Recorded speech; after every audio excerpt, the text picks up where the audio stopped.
வணக்கம் நண்பர்களே. உங்களிடம் பேசுவது விமலா. நம்ம 90ஸ்ல படிச்ச தமிழ் பாட புத்தகங்கள்ல இருக்கிற கதைகளை தான் இந்த பகுதிகளில் பார்க்க போறோம். கோணாங்கி சோனாங்கி. ஓர் அடர்ந்த காடு. அந்த காட்டில் சிங்கம் ஒன்று தலை தெறிக்க ஓடி வந்தது. அதனை மரத்தின் மேலிருந்த கோணாங்கி சோனாங்கி என்ற குரங்குகள் கண்டன. என்ன, நம் அரசர் அறக்க பறக்க ஓடி வருகிறாரே, வா நாம் போய் கேட்போம் என்றது கோணாங்கி. உடனே கோணாங்கியும் சோனாங்கியும் மரத்திலிருந்து தொப் தொப் என்று குதித்தன. அதை கேட்டு மீண்டும் சிங்கம் மருண்டு ஓடியது. அரசே அரசே, நாங்கள்தான் உம் நண்பர்கள், ஓடாதீர்கள் ஓடாதீர்கள் என்று குரங்குகள் கூறின. சிங்கம் மேல் மூச்சு கீழ் மூச்சு வாங்க, நண்பர்களே, காட்டாற்றின் பக்கம் ஏதோ பயங்கரமான சத்தத்தை கேட்டேன், அதனால்தான் ஓடி வந்தேன். அக்குரலுக்கு உரியவன் என்னை விட வலிமை மிக்கவனாகத்தான் இருக்க வேண்டும். உடனே புறப்படுங்கள், நாம் வேறு காட்டுக்கு சென்று விடலாம் என்றது. அரசே, குரலொளியை வைத்து ஒருவரின் வலிமையை அளவிட முடியாது. வாய்ச்சொல் வீரர்கள் வாள் வீச மாட்டார்கள். நீங்கள் இங்கேயே இருங்கள், நாங்கள் போய் அது என்ன என்பதை அறிந்து வருகிறோம் என்றது கோணாங்கி. கோணாங்கியும் சோனாங்கியும் மரக்கிளைகளை ஒடித்து கையில் ஏந்தி கொண்டு காட்டாற்றின் பக்கம் சென்றன. அங்கே அச்சம் தரும் ஒளியை கேட்டன. கோணாங்கியும் சோனாங்கியும் அஞ்சி நடுங்கின. மரக்கிளைகளை வீசிவிட்டு அருகிலிருந்த ஒரு மரத்தின் மீது ஏறி உச்சிக்கு சென்றன. அங்கிருந்து அவை சுற்றும் முற்றும் திகைப்போடு பார்த்தன. உடனே சோனாங்கி, அங்கே பார், கொழுத்த குதிரை ஒன்று காட்டாற்றின் கரையில் துள்ளி குதிக்கிறது. ஓஹோ, இந்த புதுமையான குரலொளி இதனுடையதுதானா?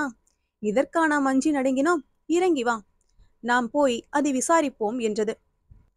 குரங்குகள் இரண்டும் குதிரையின் பக்கம் சென்றன. குதிரையாரே குதிரையாரே, வணக்கம். நீர் யார்? எங்கிருந்து வந்தீர்? இந்த காட்டிற்கு வீரசிம்மர் என்ற ஓர் அரசர் உள்ளார். அவர் உம்மை கண்டால் கொன்று தின்று விடுவார். நாங்கள் இருவரும் அவருக்கு உயிர் தோழர்கள். நாங்கள் அவரிடம் பேசி உம்மை காப்பாற்றுகின்றோம் என்று நயமாக பேசின. நண்பர்களே, நான் ஒரு குதிரை வண்டிக்காரனுக்கு சொந்தமானவன். அவன் தினமும் என்னை அதிகம் வேலை வாங்குவான். ஆனால் குறைந்த அளவு காய்ந்த புல்லை மட்டுமே உணவாக தருவான். அதனால் என் உடல் மெலிந்து விட்டது. என்னால் வண்டி இழுக்க இயலவில்லை. ஆகவே அவனிடமிருந்து தப்பி பிழைத்து இக்காட்டிற்குள் ஓடி வந்து விட்டேன் என்று கூறியது குதிரை. அதை கேட்ட சோனாங்கி, அப்படியா?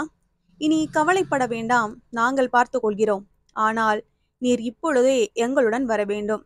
நாங்கள் அரசரிடம் பேசி உமக்கு இக்காட்டில் வாழ அனுமதி பெற்றுத் தருகிறோம் என்றது.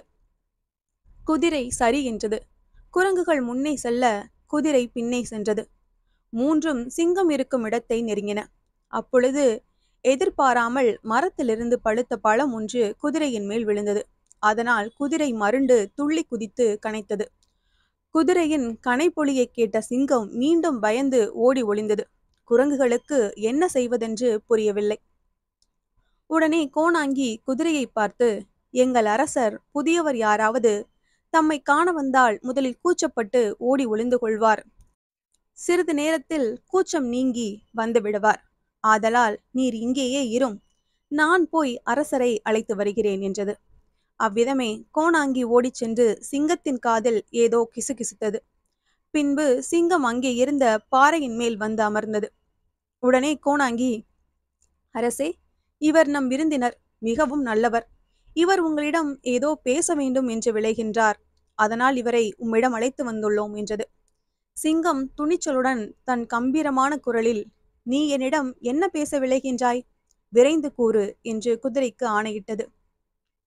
குதிரை பணிவுடன் குனிந்து, அரசே, கருணை மிக்க காவலரே, வணக்கம் என்று தொடங்கி தன் சோகக் கதையை கூறி முடித்தது.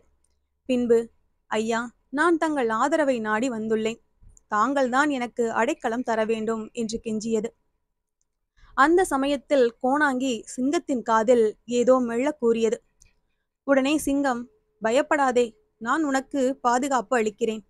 இன்று முதல் நீ காட்டில் எங்கு வேண்டுமானாலும் புல் மேய்ந்து கொள்ளலாம், காட்டாற்றில் நீர் அருந்தி கொள்ளலாம். ஆனால் வாரம் ஒருமுறை வந்து என்னை பணிந்து செல்ல வேண்டும் என்று கட்டளையிட்டது. அதை கேட்ட குதிரை தலையை ஆட்டி தன் குரலை மென்மையாக்கி, நன்றி அரசே என்றது. அதன் குரலில் இனிமையை கேட்டு சிங்கம் தான் கொண்ட அச்சத்திலிருந்து விடுபட்டது. தன் அச்சத்தை நீக்கிய கோணாங்கிக்கும் சோனாங்கிக்கும் நன்றி கூறி பாராட்டியது.